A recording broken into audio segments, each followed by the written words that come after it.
aliposema CCM imetoka kwenye misingi, hajulikani mpaka dakika hii aliko. Tunahitaji hawa watu warudishiwe haki zao. Tunahitaji haki itendeke. Tunahitaji kweli ichukue nafasi katika nchi yetu. Tunahitaji watu wawajibike. Haiwezekani vijana wengi namna ile wameuawa.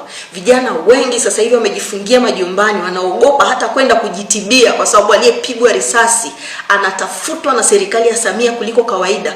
Wammalizie, waue kabisa ili kupoteza ushahidi.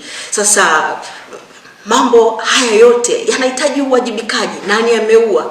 Samia ni mtuhumiwa namba 1 wa mauaji yanayotokea katika nchi.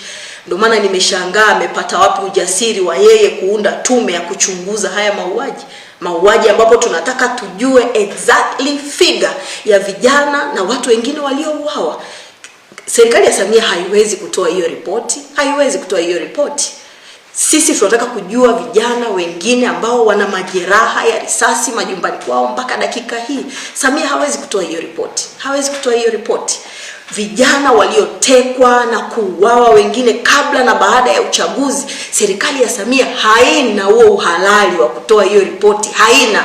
Kwa hiki kitu anachokifanya hakina nia njema, ile goodwill haipo. Bado anaendelea na usanii, anafanya sanaa kwenye maisha ya watu.